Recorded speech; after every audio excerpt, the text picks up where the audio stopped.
India market invest মাইন্ডসেটে আপনাদের স্বাগত। যারা চ্যানেল নতুন এসেছেন তাদেরকে বলবো প্লিজ চ্যানেলটাকে সাবস্ক্রাইব করবেন, একটা লাইক করবেন, বেল আইকনটা প্রেস করবেন, তার সাথে অল বাটনটা প্রেস করবেন, তাহলে নোটিফিকেশনটা কিন্তু সঙ্গে সঙ্গে আপনাদের কাছে গিয়ে পৌঁছাবে। এখন কিন্তু আমরা একটা কোম্পানির রেজাল্ট নিয়ে আলোচনা করব। যে কোম্পানি তো ফান্ডামেন্টাল স্ট্রং অবশ্যই, সেই কোম্পানির রেজাল্ট দেখবো এবং দেখবো সেই কোম্পানিটাতে ইনভেস্টমেন্ট করা যায় কি না। কোম্পানিটা কিন্তু খুব ভালো রিটার্ন কিন্তু তার শেয়ার হোল্ডারদের বানিয়ে দিয়েছে। চলুন আমরা সরাসরি কোম্পানিটার রেজাল্টে যাই। আমরা কেপিআইটি টেকনোলজির রেজাল্ট নিয়ে চলে এসেছি এবং কোম্পানিটা দেখুন, রেজাল্টে যাওয়ার আগে দেখবো যে কোম্পানিটা কিন্তু একটা ডিভিডেন্ড দিয়েছে, কত 2 টাকা 10 পয়সা করে কিন্তু ডিভিডেন্ড দিয়েছে কোম্পানিটা। ঠিক আছে, তো এই কোম্পানিটার ফেস ভ্যালু কী আছে দেখুন, ফেস ভ্যালু 10 আছে। আমরা কোম্পানিটার কনসোলিডেটেড নাম্বারে চলে এসেছি। রুপিস কী আছে, রুপিস ইন মিলিয়নে রয়েছে। দেখুন ডিসেম্বর 22, সেপ্টেম্বর 23, ডিসেম্বর 23 সিকোয়েন্স একদম ঠিকঠাক আছে। আমরা যদি কোম্পানির ইনকাম দেখি, দেখুন টোটাল ইনকাম দেখলে দেখা যাবে কোম্পানি 9,381, এক বছর আগে 12,086, আগের কোয়ার্টারে এই কোয়ার্টারে 12,757। তো কোম্পানির ইনকাম ইয়ারলি এবং কোয়ার্টারলি দুটোই কিন্তু বেড়েছে। চলুন আমরা কোম্পানির এক্সপেন্সেস দেখে নিই। তো কোম্পানির এক্সপেন্সেস দেখলে দেখা যাবে কিন্তু দেখুন এক বছর আগে 7,988, আগের কোয়ার্টারে 10,208, এই কোয়ার্টারে কিন্তু 10,641। তো কোম্পানির ইনকাম যেরকম বেড়েছে সেই অনুযায়ী কিন্তু কোম্পানির এক্সপেন্সেস ইয়ারলি এবং কোয়ার্টারলি দুটোই কিন্তু বেড়েছে। তো এবার আমরা কি দেখবো, এবার আমরা দেখবো প্রফিট বিফোর ট্যাক্স, অর্থাৎ ট্যাক্স দেওয়ার আগে কোম্পানির প্রফিট। এক বছর আগে 1,393, আগের কোয়ার্টারে 1,877, এই কোয়ার্টারে কিন্তু 2,115। তো কোম্পানির কিন্তু ইয়ারলি এবং কোয়ার্টারলি দুটোই কিন্তু কোম্পানির যে প্রফিট, ট্যাক্স দেওয়ার আগে যে প্রফিটটা, সেই প্রফিটটা কিন্তু বেড়েছে। এবার আমরা কোম্পানির কী করবো, প্রফিট ফর দ্য পিরিয়ড দেখবো, অর্থাৎ ট্যাক্স এবং অ্যাডজাস্টমেন্ট সব বাদ দিয়ে কোম্পানির প্রফিট, যে মেন প্রফিট যেটা কোম্পানির ঘরে ঢোকে সেটা দেখবো। তো এক বছর আগে কত ছিল, 1,040, আগের কোয়ার্টারে 1,414, এই কোয়ার্টারে 1,567। তো কোম্পানি ইয়ারলি 1,000টা 1,500 হয়েছে এবং 1,414টা 1,567। তো দেখা যাচ্ছে কোম্পানি কিন্তু ইয়ারলি এবং কোয়ার্টারলি যথেষ্ট ভালো পারফরমেন্স করেছে। বিশেষ করে ইয়ারলি কিন্তু কোম্পানি ব্যাপক একটা পারফরমেন্স করেছে, যেটা আমরা আর্নিং পার শেয়ারেও দেখতে পারবো। দেখুন 3.72 ছিল এক বছর আগে, 5.20 ছিল আগের কোয়ার্টারে, 5.73 হচ্ছে এই কোয়ার্টারে। দেখুন আমরা যদি কোম্পানির সেগমেন্ট ওয়াইজ রেভিনিউ দেখি, দেখুন আমেরিকা প্রথম হচ্ছে। আমেরিকা থেকে কীরকম এসছে, এক বছর আগে 2,900, আগের কোয়ার্টারে হচ্ছে 3,700, এই কোয়ার্টারে 3,900। তো আমেরিকা থেকে যে রেভিনিউ আর্ন করেছে কোম্পানিটা, সেই কোম্পানিটা কিন্তু ইয়ারলিও বেড়েছে এবং কোয়ার্টারলিও কিন্তু বেড়েছে। এবং ইউকে এবং ইউরোপ থেকে যদি দেখা যায়, তাহলে ইউকে এবং ইউরোপ থেকে দেখলে দেখা যাবে আগের বছরে কত ছিল, 4,900, আগের কোয়ার্টারে হচ্ছে 6,500, এই কোয়ার্টারে 6,800। তো দেখা যাচ্ছে ইয়ারলি এবং কোয়ার্টারলি ইউকে থেকে যে ইনকাম সেটাও কিন্তু বেড়েছে। তো তারপরে যদি দেখা যায় রেস্ট অফ দ্য ওয়ার্ল্ড, অর্থাৎ বাদবাকি ওয়ার্ল্ডের থেকে কিন্তু 4,200 এক বছর আগে, 5,500 হচ্ছে আগের কোয়ার্টারে, 5,900 হচ্ছে এই কোয়ার্টারে। তো দেখা যাচ্ছে কোম্পানি ইউকে এবং আমেরিকা থেকে কিন্তু এবং আদার্স পুরো ওয়ার্ল্ডের থেকে কিন্তু সব জায়গায় কোম্পানির কিন্তু ইনকাম ইয়ারলি এবং কোয়ার্টারলি কিন্তু বেড়েছে। স্যার কেপিআইটি টেকনোলজি কোম্পানিটা কি, আইটি সেক্টরের কোম্পানি। কোম্পানিটার মেন বিজনেস হচ্ছে অটো সেগমেন্টের বিজনেস। কোম্পানিটা কী করে, কোম্পানিটা হচ্ছে সফটওয়্যার প্রোভাইড করে। তো সেই জায়গায় দাঁড়িয়ে এই কোম্পানিটা কিন্তু ভালো কোম্পানি, ফান্ডামেন্টালি স্ট্রং কোম্পানি। কোম্পানিটা কিন্তু সেই অনুযায়ী ভালো একটা রিটার্ন তার ইনভেস্টারদের বানিয়ে দিয়েছে। দেখুন এক বছরে দেখলে দেখা যাবে 90% রিটার্ন দিয়েছে। আমি যদি 5 বছর দেখি, তাহলে 5 বছরে দেখলে দেখা যাবে 1,239% রিটার্ন দিয়েছে। কোম্পানি কিন্তু রেজাল্ট ভালো করেছে। তো সেই জায়গায় দাঁড়িয়ে কিন্তু কালকে একটা ভালো আপসাইড মুভমেন্ট কিন্তু দেখা যেতে পারে। আজকের দিনে দেখলে দেখা যাবে প্রায় 3.5%-এর কাছাকাছি কিন্তু কোম্পানিটা একটা আপসাইড মুভমেন্ট দেখিয়েছে। আমরা যদি ডিসেম্বর কোয়ার্টারে দেখি, দেখুন ডিসেম্বর কোয়ার্টারে এস্টিমেটকে কিন্তু বিট করেছে, কত 4.40% হারে।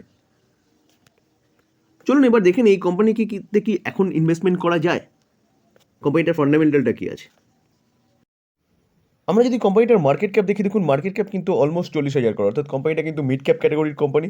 পি রেশিও দেখলে দেখা যাবে কত 73, এবং রিটার্ন অন ক্যাপিটাল এমপ্লয় যদি দেখি, তাহলে রিটার্ন অন ক্যাপিটাল এমপ্লয় দেখলে দেখা যাবে 30 রয়েছে, এবং রিটার্ন অন ইকুইটি দেখলে দেখা যাবে কত 25 রয়েছে। দুটো কিন্তু ঠিকঠাক রয়েছে। এবং ফেস ভ্যালু কোম্পানিটা কত, ফেস ভ্যালু হচ্ছে কোম্পানিটা 10। তো কোম্পানি কিন্তু ভবিষ্যতে স্প্লিটও দিতে পারে।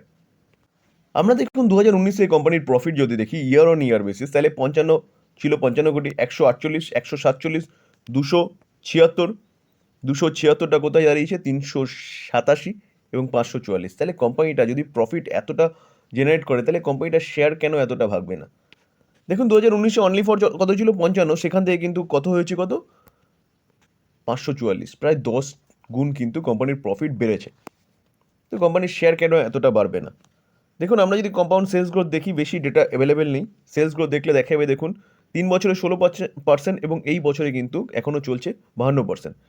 কোম্পানির প্রফিট গ্রোথ যদি দেখা যায়, তাহলে 5 বছরের প্রফিট গ্রোথ দেখলে দেখা যাবে কত, 327%, 3 বছরে 35% এবং কারেন্ট ইয়ারে কিন্তু এখনও 54% চলছে। অর্থাৎ কোম্পানির সেলস গ্রোথ এবং প্রফিট গ্রোথ কিন্তু ঠিকঠাক আছে। কোম্পানির সিএজিআর গ্রোথ যদি দেখি, তাহলে দেখুন কোম্পানিটা 3 বছরে 117% করে বাড়িয়ে দিয়েছে কোম্পানি তার শেয়ার হোল্ডারদের প্রফিট, ঠিক আছে। আর যদি কোম্পানির কারেন্ট ইয়ারে কত, 105%। রিটার্ন অন ইকুইটি দেখি, তাহলে 5 বছরে 19%, 3 বছরে 21% এবং কারেন্ট ইয়ারে কিন্তু 26%। তো যতগুলো ডেটা অ্যাভেলেবেল আছে সবকটা ডেটা কিন্তু কোম্পানির পজিটিভ। দেখুন আমরা যদি কোম্পানির রিজার্ভ দেখি, তাহলে 5 বছর আগে ছিল কত, 654, 755, 779, 779 টাকা কত, 948, 1113। তাহলে কোম্পানি কিন্তু কন্টিনিউয়াসলি তার রিজার্ভটাকে বাড়িয়ে গেছে। কোম্পানির লং টার্ম বোরিং নেই বললেই চলে, অনলি ফর 0.23 করোড়, অর্থাৎ 1 লাখও কিন্তু নেই, 1 কোটিও নেই, অনলি ফর 23 ল্যাক্স। যদি শর্ট টার্ম বোরিং দেখি, দেখুন শর্ট টার্ম বোরিংও সেরকমই 38 ল্যাক্স, 1 কোটিও নেই কিন্তু কোম্পানির শর্ট টার্ম বোরিং। তো কোম্পানির কাছে ক্যাশ অ্যান্ড ক্যাশ কতটা রয়েছে, ক্যাশ অ্যান্ড ক্যাশ ইকুইভ্যালেন্ট দেখলে দেখা যাবে কোম্পানির কাছে কিন্তু 94 করোড় মতন ক্যাশও রয়েছে। তাহলে কোম্পানির যে ব্যালেন্স শিট দেখলাম, সেই ব্যালেন্স শিট কিন্তু 5 স্টার ব্যালেন্স শিট, যেখানে কোম্পানির কর্জা নেই বললেই চলে। কোম্পানির রিজার্ভ যথেষ্ট আছে এবং কোম্পানির কাছে ক্যাশও কিন্তু যথেষ্ট রয়েছে। আমরা যদি শেয়ার হোল্ডিং প্যাটার্ন দেখি, দেখুন ডিসেম্বর 2023 প্রোমোটার 39.5% স্টেক হোল্ড করছে। এফআইএস কতটা স্টেক হোল্ড করছে, এফআইএস 26.5% স্টেক হোল্ড করছে। ডিআইএস কিন্তু 11.6% স্টেক হোল্ড করছে। পাবলিক কতটা স্টেক হোল্ড করছে, পাবলিক হচ্ছে 21.3% স্টেক হোল্ড করছে এবং আদার্স 1.1। তো এফআইএস, ডিআইএস এবং প্রোমোটার মিলে কতটা স্টেক হোল্ড করছে, এফআইএস, ডিআইএস এবং প্রোমোটার মিলে কিন্তু অ্যাপ্রক্সিমেট 78% স্টেক কিন্তু হোল্ড করছে। তো শেয়ার হোল্ডিং প্যাটার্নও কিন্তু ঠিকঠাক রয়েছে। দেখুন আমরা যদি ইনস্টিটিউশনাল ইনভেস্টার দেখি, তাহলে মিউচুয়াল ফান্ড, এই কোম্পানিতে মিউচুয়াল ফান্ডও রয়েছে কতটা, 7.5%-এর উপরে 28টা মিউচুয়াল ফান্ড রয়েছে। HSBC mutual fund 1.72%, Nippon India 1.56% stake hold করছে। Foreign portfolio investor 25.33% stake hold করছে, যেখানে 361টা ফরেন পোর্টফোলিও ইনভেস্টার রয়েছে। এবং আমরা যদি ইন্স্যুরেন্স কোম্পানি যাই, তাহলে ইন্স্যুরেন্স কোম্পানিও আছে এখানে 1.61%, 9টা ইন্স্যুরেন্স কোম্পানি রয়েছে। তার মধ্যে আইসিআইসিআই পোটেনশিয়াল কতটা, 1.12% এবং ম্যারাথন ইন্ডিয়া ফান্ড 1.48% কিন্তু স্টেক হোল্ড করছে। তো স্যার এই যে কোম্পানিটা কেপিআই টেকনোলজি, আমরা যতগুলো প্যারামিটার দেখলাম ততগুলো প্যারামিটার কিন্তু ঠিকঠাক আছে। তার পাশাপাশি কোম্পানিটা কিন্তু হচ্ছে রেজাল্ট ভালো ডিক্লেয়ার করেছে। দেখুন কিছুদিন আগে কিন্তু কোটাক যে ব্রোকিং হাউস রয়েছে, তারা কিন্তু এই কোম্পানিটাকে বিভিন্ন সময়, শুধু কোটাক নয়, বিভিন্ন সময় বিভিন্ন ব্রোকিং হাউস কিন্তু এই কোম্পানিটাকে ভাঙার চেষ্টা করেছিল।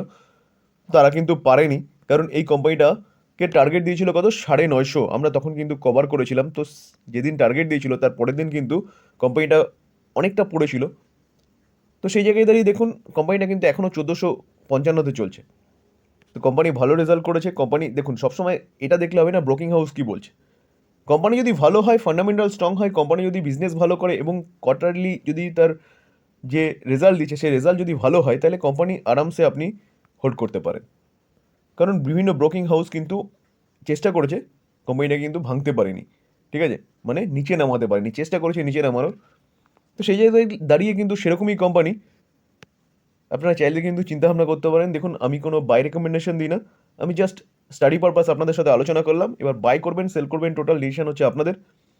আলোচনা এই পর্যন্ত। যদি আলোচনাটা ভালো লাগে, যারা চ্যানেলে নতুন এসেছেন তাদেরকে বলো প্লিজ চ্যানেলটাকে সাবস্ক্রাইব করবেন, একটা লাইক করবেন, বেল আইকনটা প্রেস করবেন। থ্যাংক ইউ, ভালো থাকবেন।